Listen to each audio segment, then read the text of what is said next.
Ta-da! And welcome to Josef's Model Railway and Toy Room. Thank you, as always, girls and boys, ladies and gentlemen, for joining me. Just a little bit of housekeeping. You don't need to worry about liking, following, or subscribing to any of my videos. I just put them out there where I can. Have a holly jolly great time doing so. I'd like to welcome you now to the second part of the video to do with our fuel depot at the moment. You'll recall we obviously put in an overhead refueling rig that we put into it, and that's pretty much all we got up to at that point. There's still going to be more parts to this at the moment, but we've now reached the second part, which is what's going on the other part of the petroleum depot. We've still got to come back and finally detail up the diesel refueling section and also the back scene that's going on, which has something to do with what's going on behind it. That'll be coming up in a later video. For the most part, this is actually two videos split into two parts, but actually it was the same thing going on at once. So we have what was going on with the petroleum depot we're going to see in this video. And then alongside it, which also joins onto it, was the installation of our electrical substation, which you've seen us build in an earlier video. And I'm sure there's a link somewhere in this vicinity. So as you're watching the video, if you notice there's some action going on beside what we're doing, going, hey, did we miss something? No, you didn't. We'll come back and look at that later because there were a few separate steps I did. And when we talk about a little bit of concreting, and while I have covered it in an earlier video, we're going to go back and look at that in a little more detail when we're doing the substation, albeit that's a bit more to do with asphalt. But anyway, in the meantime though, sit back and relax. It's a reasonably quick one today. There was a heck of a lot of footage that went into it that literally just got fast forward or it was chopped up or cut accordingly. I couldn't be more happier. As I've always made it quite clear, I'm really a big fan of BP Petroleum and of course the green era that was very popular in the 70s through to the early 90s. So I take a lot of inspiration from that. Now, a bit of a top tip, as you can see, we're going to start to carry on with linking up some pipe work and getting it so it sort of looks like something should be joined up down here.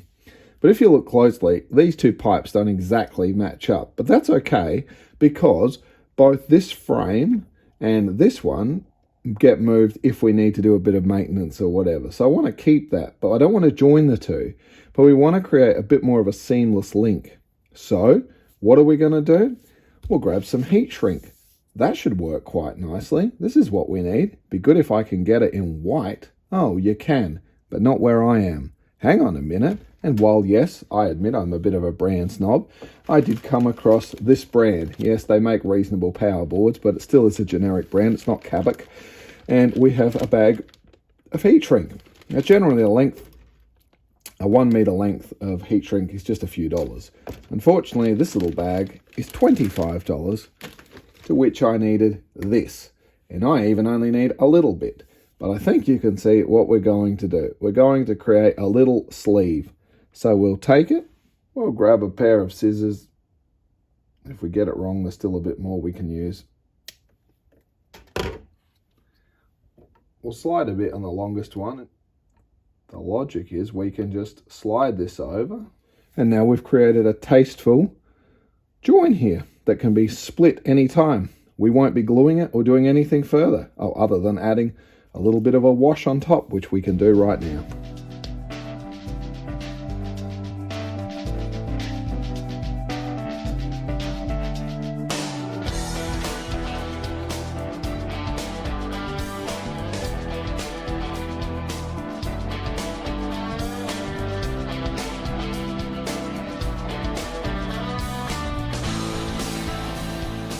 And there you go.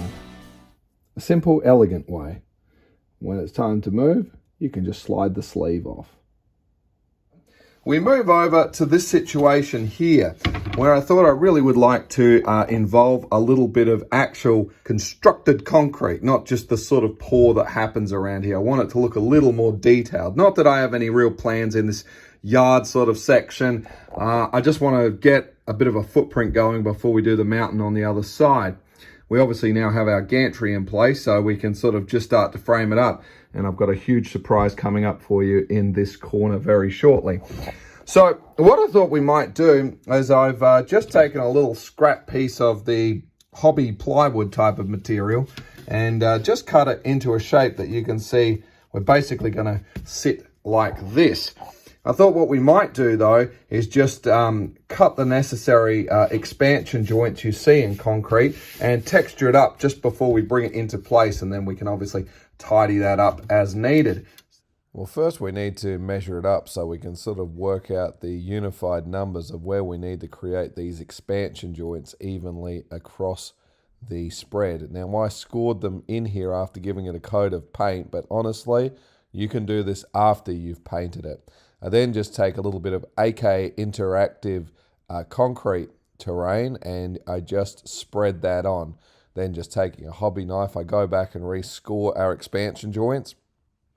A light little sand down, and then to really bring it out, I go in with just a little bit of a black paint down into the expansion joint to bring it up. You can see I'm just using a knife and carving out a few little cracks and things like that, which I just dusted over with a little bit of grout accordingly to give it that kind of a nice look. Now, as you can see with all this tape slapped up over here, the whole idea is we're just going to layer in a bit of a safety line around it, just using yellow and red paint.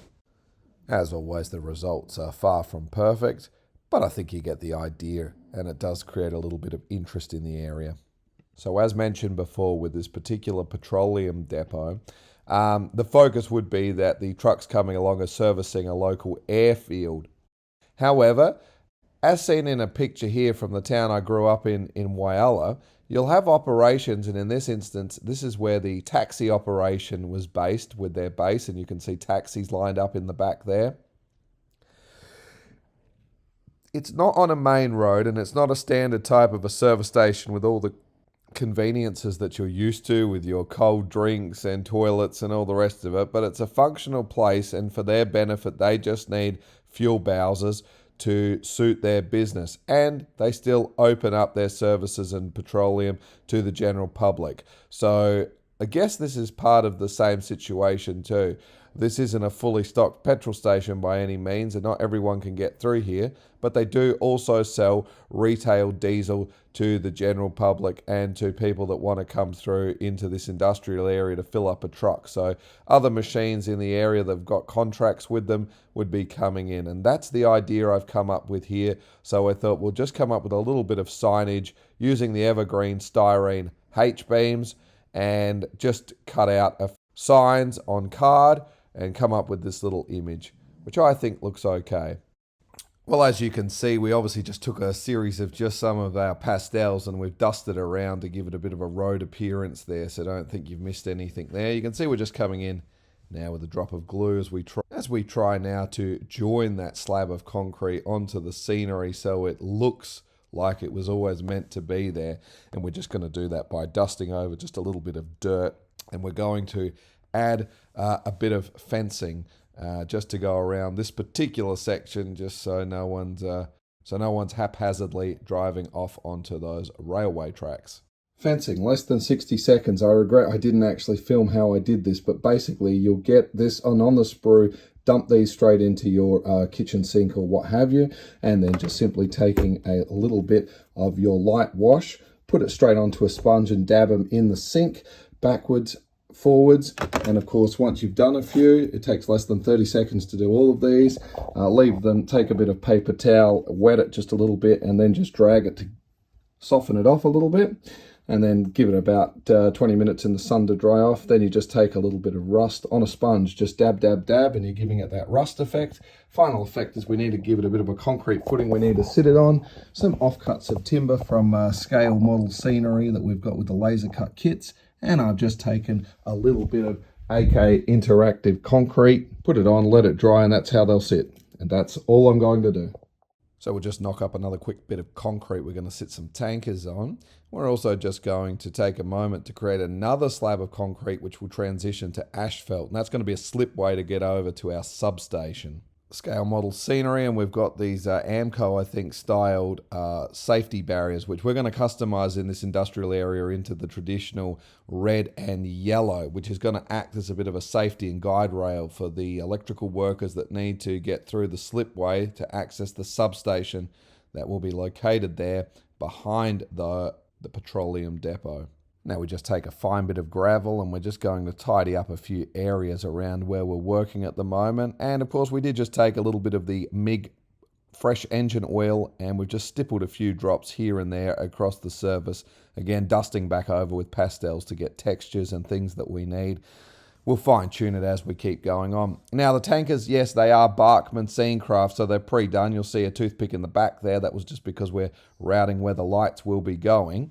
And, of course, as we just take it, the tanker, we're just taking a bit of the Vallejo wash, and I think you can see in these before and afters just how effective it is just to dust over a little bit of this wash. It just really brings those tanks to life. I also managed to pick up this little Scaledale pump from Hornby with no real place for it to go. I try a few different areas and I think I've come across somewhere that could go.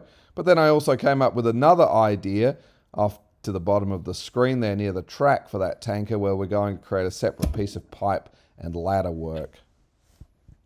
And here we are. You can see we just had a leftover little stair kit that we had, and I just bent the rails into shape, a little bit of safety yellow, and just with some spare bits of pipe, put it together to create something that looks like it could be pumping out and going down and under to somewhere else. You'll also notice that we do have our lights now in place there, and also the BP sign, which does have a bit of curvature to it. And of course, unlike you'd see at your domestic service stations, it just says Distribution Centre and BP Air, which of course is the aviation division that BP do offer. Good evening and welcome, girls and boys, ladies and gentlemen. We're well into the twilight now. It must be going on about 12 midnight.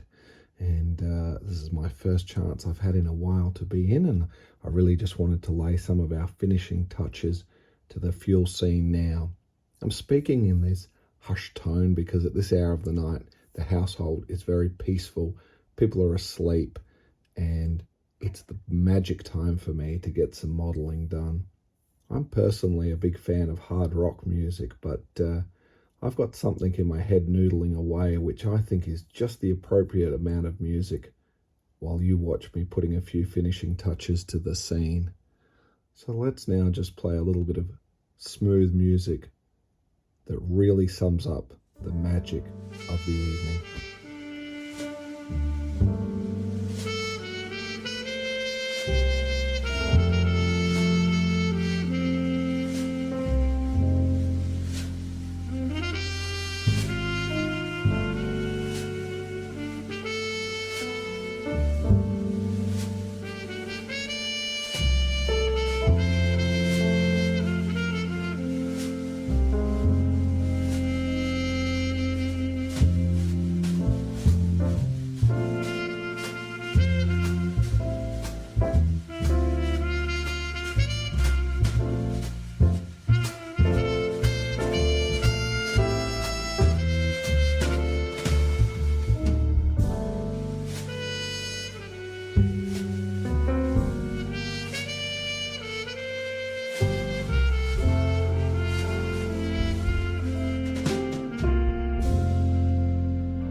Well, there you have it. I could not be happier with how this entire project is starting to transform around me at the moment. And once we've got that rock wall section happening from Faulty Towers, which as you can see in this picture, the foam board has been pulled out from the ceiling, and we're now starting to get things carved up and cut into shape to start creating that major piece of landscape.